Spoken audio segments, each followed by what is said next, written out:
سيدنا محمد وعلى آله وصحبه أجمعين وبعد.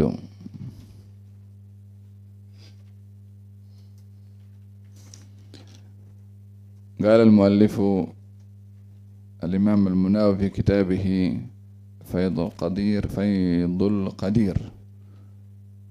في باب الشمائل المحمدية إلى أن قال رضي الله عنه بسنده كان أحسن الناس وأجود الناس وأشجع الناس. Sesungguhnya Rasulullah sallallahu alaihi wasallam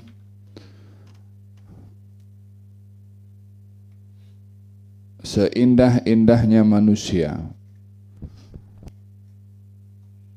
memiliki sifat yang sangat pemurah dan pemberani.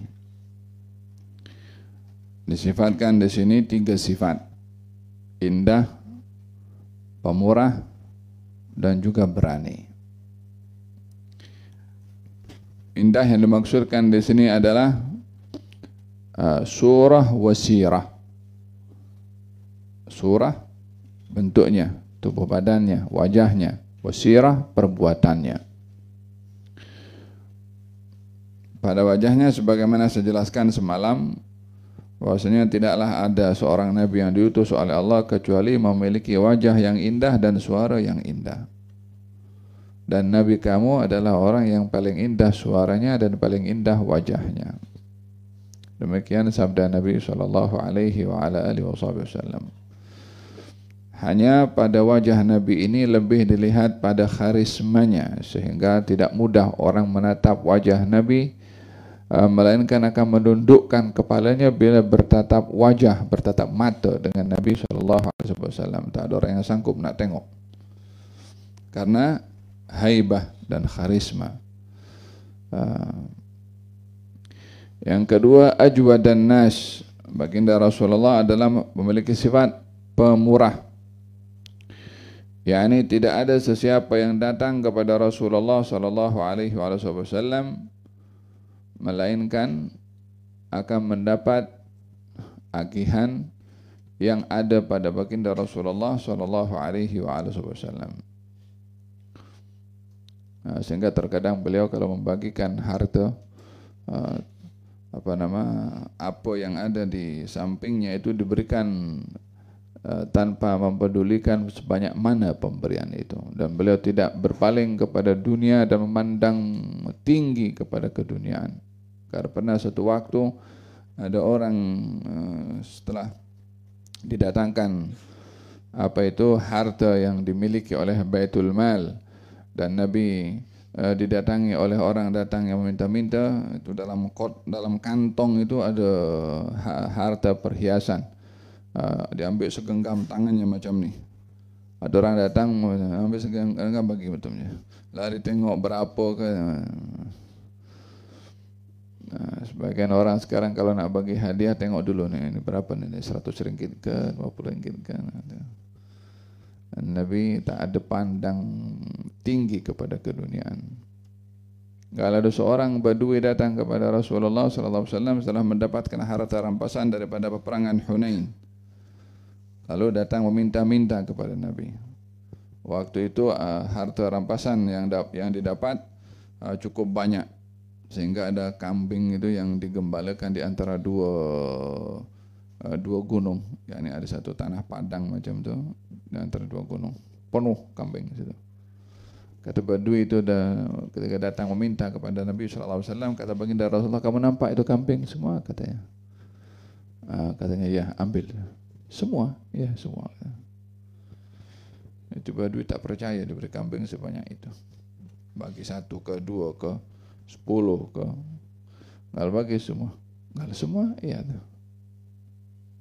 Badui itu jalan pergi ke kambing tu nak bawa, tengok dulu ke belakang. Takut ada orang ikut betul ke tak betul ke, tak percaya mendapat pemberian sebanyak itu. Akhirnya badui itu ketika balik ke kampungnya bawa kambing sebanyak itu, katanya mengatakan kepada orang-orang di kampungnya, "Ya kaum, saya datang daripada orang yang tak takut miskin." Akhirnya satu kampung mendapatkan hidayah.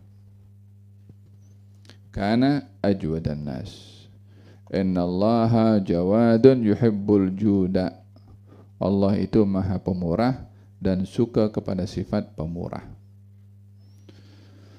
Oleh hada tidak ada orang yang mempunyai sifat pemurah kecuali disenangi oleh Allah. Apa sebab? Sebab dia mengambil bahagian daripada sifatnya Allah, yaitu sifat pemurah. Lawan daripada sifat pemurah, kedekut, bakhil. Fil hadis al-bakhil ba'idun min Allah, ba'idun minan nas, qaribun minan nar. Orang yang bakhil itu jauh dari Allah, dekat dengan orang yang bakhil jauh dari Allah, jauh daripada manusia, maknanya tak disukai oleh manusia. Dan qaribun minan nar, dekat dengan api neraka. Karena kata sifat bakhil boleh menghalang hak orang.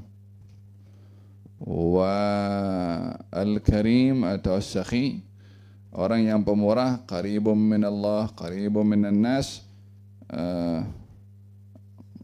wa ba'idun minan nar, qaribun minal jannah wa ba'idun minan nar.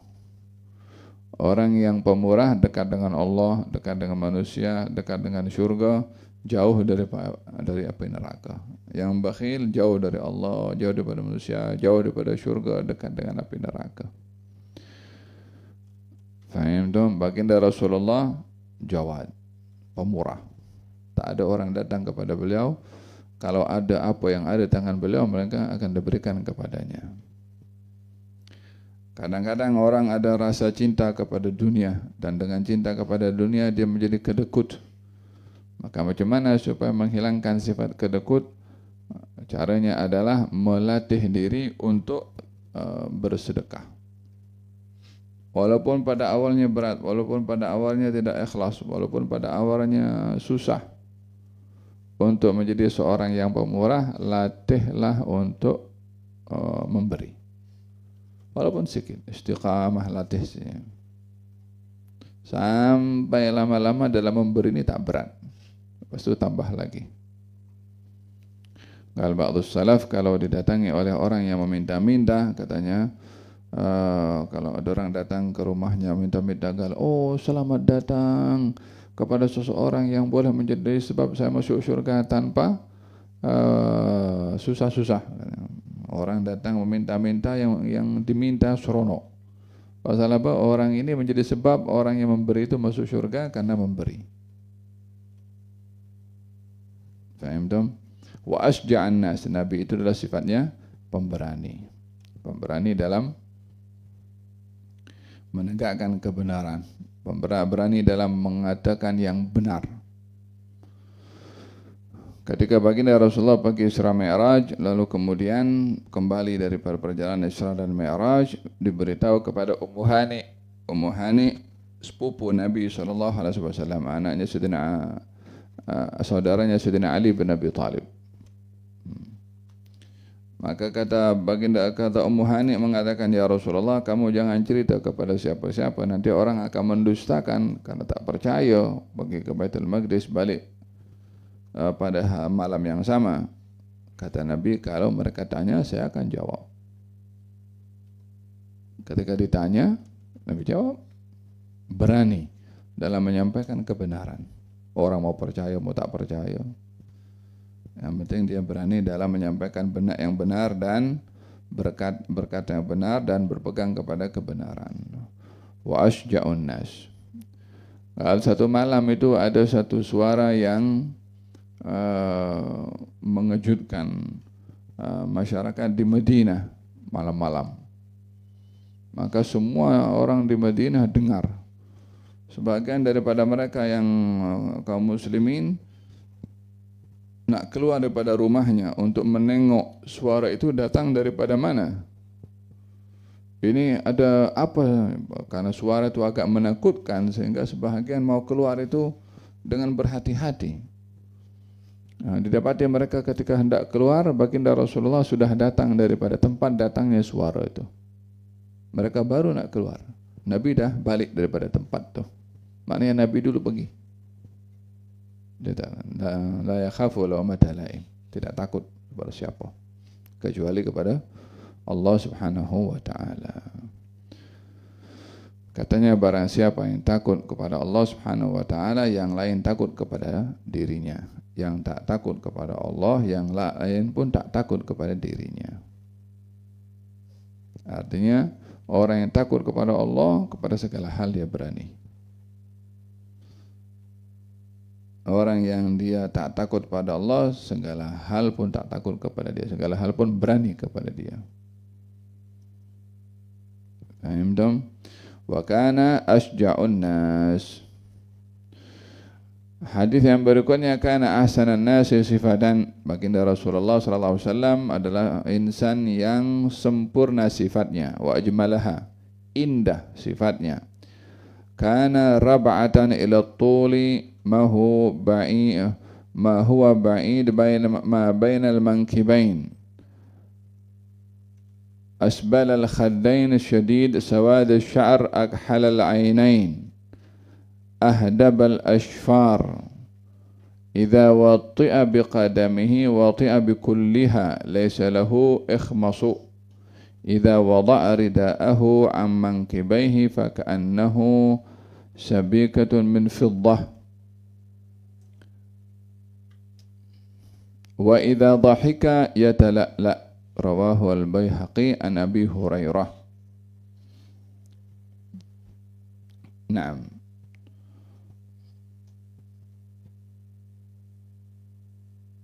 Katanya dalam hadis yang berikutnya, baginda Rasulullah sallallahu alaihi wasallam sifatnya indah dan cantik.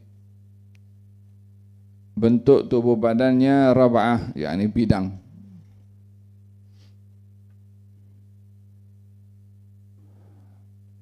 Antara dua bahunya. Tak nampak kecil, tak nampak lebar sangat. Tapi dia antara kecil dan juga terlalu lebar. Sebagaimana saya katakan semalam, sesuai dengan bentuk kepala dan juga bidangnya, dada dan juga bahu. Sadid sawad syar, rambutnya hitam, yakni hitamnya hitam pekat. Bukan ada hitam macam kita agak kemerah, ada agak kecoklat-coklatan, tapi ini hitam pekat. Rambutnya Nabi sallallahu alaihi wasallam katakan bainal jummati wal wafrah, bainal jummati wal wafrah, ini jatuhnya daripada tepi ini menutup cuping telinga dan mendekat menghampir kepada bahunya, bagian belakang Nabi, rambut Nabi sallallahu alaihi wasallam. Naam. Sehingga kalau pakai pakai serban akan dilihat bahagian belakang daripada rambutnya baginda Rasulullah sallallahu alaihi wasallam. Nah, katanya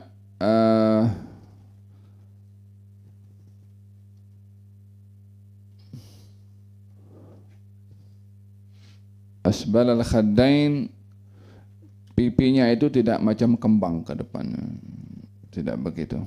Kalau orang pipi kembang ke depan akan nampak pada matanya kecil karena dilihat ininya ke depan macam gemuk. Baginda Rasulullah tidak gemuk pada bahagian pipinya.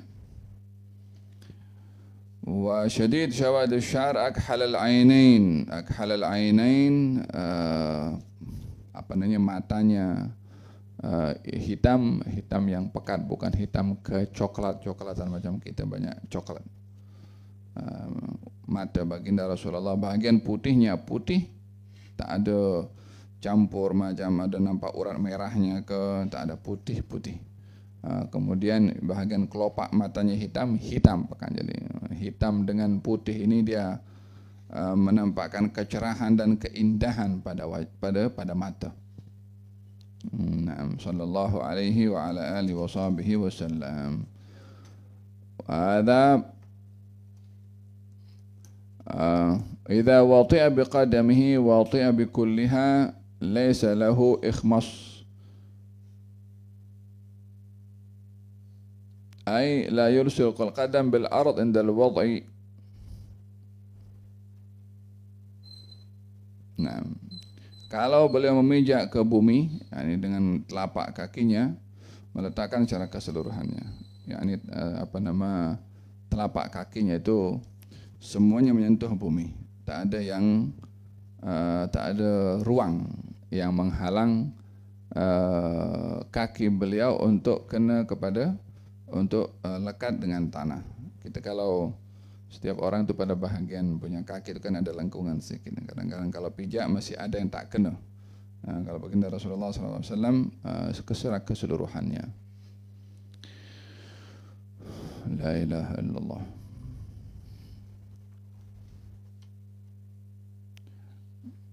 Wa idza wada'a rida'ahu manqibaihi fa ka'annahu sabikatu fiddah. Yani kalau beliau meletakkan selendangnya, nah, kalau baginda Rasulullah meletakkan selendang di bahu. Nah, kalau selendangnya itu diletakkan akan nampak pada leher baginda Rasulullah putih umpama perak. Yani putih umpama perak. Putihnya umpama perak bukan merujuk kepada warna perak yang agak warnanya itu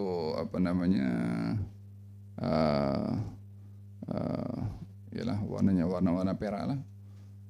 Tapi lebih kepada warna kepada indahnya indahnya warna kulit Nabi SAW, sehingga kalau ada orang yang menarik selendangnya Nabi nampak merah pada kulit Nabi SAW. Tapi kalau orang berkulit hitam tak nampak merah pada kulit, atau berkulit sawo matang pun juga tak terlalu nampak. Tapi kalau mana kulitnya putih, apa-apa yang benda kasar kena kepada kulitnya itu akan nampak kemerah-merahan. Ketika seorang badui datang meminta sedekah dan ditarik selendang itu daripada bahu Nabi SAW, daripada belakang kuat-kuat sehingga terkena kepada bahagian leher baginda Rasulullah SAW dan nampak memerah pada leher baginda Rasulullah, karena kain selendang itu agak kasar, jadi kena kepada kulit Nabi, nampak merah pada kulitnya, bermakna tarikan itu kuat, dan warna kulit Nabi putih.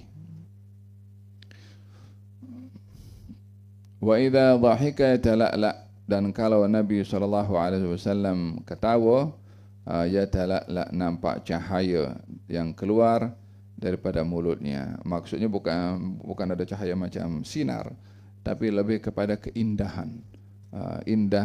Bercahaya itu lebih diungkapkan lebih kepada keindahan. Lebih diungkapkan pada keindahan.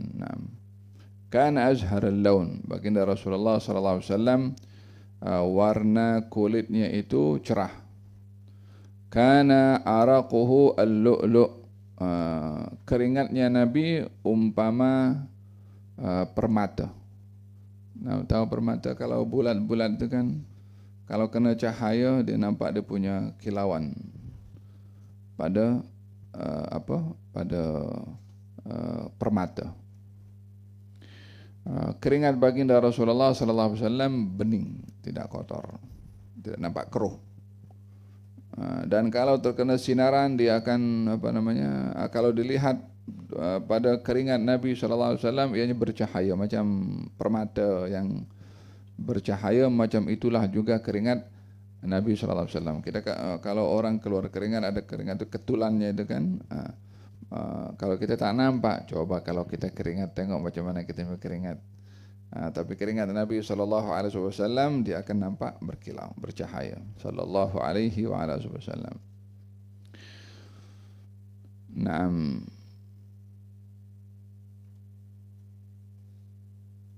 Wa idza masya takaffa'a,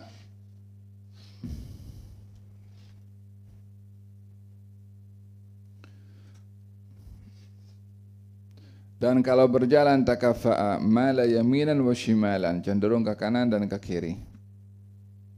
Jalannya Nabi SAW. Kana syaddu haya'an min al-adhra' fi khidriha. Di antara sifat Nabi SAW adalah pemalu. Ini semua sifat-sifat ini yang bercerita sahabat. daripada apa yang mereka lihat daripada sifat Nabi SAW. Katanya Nabi itu pemalu, sehingga pemalunya Nabi umpama anak dara fi khidriha. Al-khidr, kalau rumah itu ada ruang tamu, ada rumah itu juga ada bilik. Di dalam bilik itu yang agak tersembunyi itu namanya khidir. Bukan pakai dad tapi pakai dal. Kalau khidir dia nama Nabi Khidir, tapi ini khidir pakai dal, merujuk kepada satu ruang tersembunyi di dalam rumah. Kalau ruang tamu dia agak terdedah karena ruang tamu open. Orang di rumah kalau masuk ruang tamu ya akan nampak siapa yang lalu lalang di ruang tamu. Tapi kalau dalam bilik tak ada siapa yang nampak kecuali yang ada di dalam bilik. Katanya Rasulullah ini punya sifat pemalu umpama anak dara dalam biliknya. Yani hatta di rumahnya pun itu anak dara masih punya sifat malu, sehingga lebih banyak berada dalam bilik berbandingkan di ruang tamu. Anak dara zaman dulu. Faham tuh? Macam mana dengan sekarang? La haya wala malu pada pakaian, pada tutur kata, SMS, kan? Faham tuh? Al-haya'u syu'batun minal iman. Sifat malu itu cabang daripada iman. Idza lam في الحديث Nabi Muhammad sallallahu alaihi wasallam akan kana min kalam an-nubuwwah al-ula idza lam tastahi fasna' ma syi'ta. Kata-kata para anbiya terdahulu, kalau kamu tak punya sifat malu, buat apa saja yang kamu mahu. Sehingga ketawa tepi jalan terbahak-bahak tak malu, dedahkan aurat pun tak malu, jalan kapal pun bukan muhrim tak malu, expose penampilan-penampilan yang tak elok dekat Facebook tak malu. Sebaliknya justru bangga dengan perkara yang mungkar. Innalillahi wa inna ilaihi raji'un. Sudahlah tak punya sifat malu, masih didedahkan sifat tak punya malunya itu. Allah, zaman penuh dengan kesusahan dan kesukaran zaman ini. Kana syaddu hayaan min al-adra fi khidriha. Baginda Rasulullah adalah sangat pemalu. Umpama anak dara yang berada dalam biliknya, keluar pun tidak, maksudnya anak dara itu menjaga kehormatannya. Wa kana asbarun nasi ala agdharin nas. Dan baginda Rasulullah sallallahu alaihi wasallam asbaran nas, yakni orang yang paling banyak bersabar. Ala akdharin nas, atas perbuatan-perbuatan kotor manusia. Perbuatan kotor manusia maki, perbuatan kotor manusia fitnah, perbuatan kotor manusia benci. Sehingga Nabi itu difitnah, dicaci, dibenci.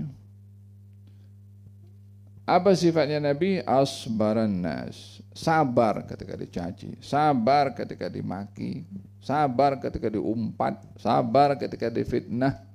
Asbaran nas, orang yang paling sabar. Walihada di antara ulul azmi ada 5. Ulul azmi adalah Nabi yang paling sabar. Wasbir kama sabara ulul azmi minar rusul. Sabarlah kamu seperti mana sabarnya ulul azmi minar rusul, daripada rasul-rasul. Nabi Nuh, Nabi Ibrahim, Nabi Musa, Nabi Isa, Nabi Muhammad sallallahu alaihi wa ala alihi wasallam. Di antara kesemua nabi yang penyabar, nabi yang paling sabar. Macam mana kesabarannya orang yang paling sabar? Bukan hanya dia tidak membalas kepada orang yang memaki, tapi justru memberi kebaikan kepada orang yang membenci kepadanya. Ada sabar yang sangat penyabar. Kadang-kadang orang maki, caci, benci, fitnah, kita sabar, tapi kita geram kepada dia. Sabarnya Nabi SAW kepada mereka dimaafkan.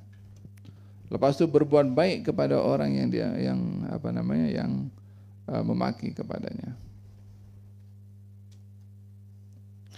Faham tuh? Kalau satu hari ada orang Abu Jahal tuh gali macam lubang untuk nak perangkap Nabi, letakkan lubang tuh macam ada penutup supaya Nabi masuk dalam lubang tuh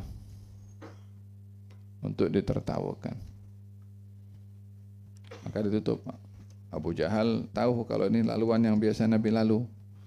Subhanallah, masa itu Nabi tak lalu kawasan itu.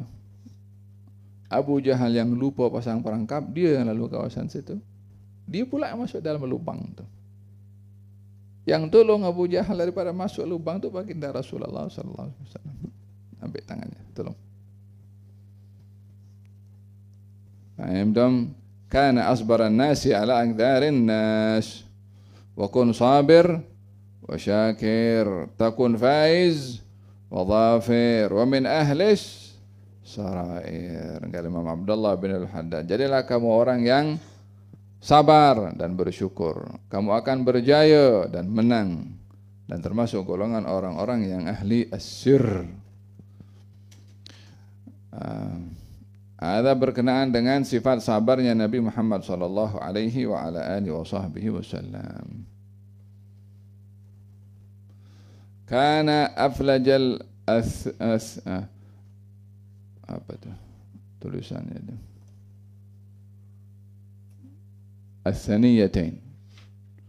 Idza takallama ru'iya kan nur yakhruju min baini thanayahu. Kalau baginda Rasulullah sallallahu alaihi wasallam giginya itu agak jarang. Kalau berbicara seakan-akan nampak cahaya yang keluar daripada mulutnya, yang keluar daripada celah-celah ruang yang ada di antara gigi beliau. Nah, ini giginya tak rapat. Jarangnya pun juga tak terlalu renggang.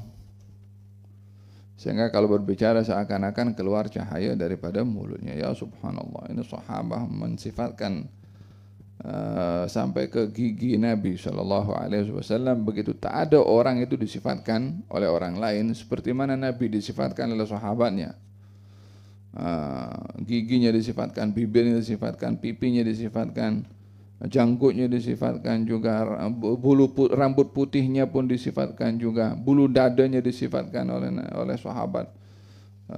Tangannya macam mana, genggamannya macam mana, cincinnya macam mana, kakinya macam mana, kalau berjalan macam mana, kalau duduk macam mana, kalau makan macam mana, semua disifatkan. Mana ada orang akan diceritakan semua itu selain daripada Rasulullah.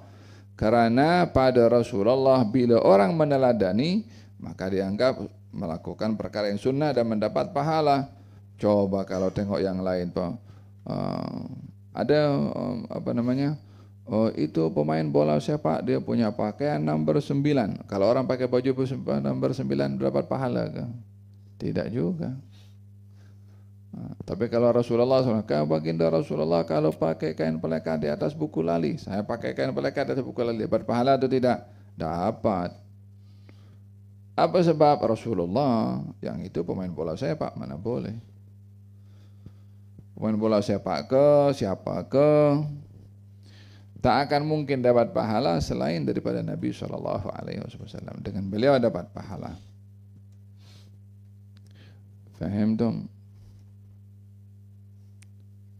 Moga-moga Allah Subhanahu wa taala anugerahkan kepada kita mahabbah kepada Nabi sallallahu alaihi wa ala alihi wasallam. Amin. Allahumma amin. Dapat melihat wajah beliau, dapat meneladani akhlak beliau, dapat menghayati sirah beliau. Dan mudah-mudahan dekat dengan beliau dengan akhlaknya ya rabbal alamin. Amin amin amin.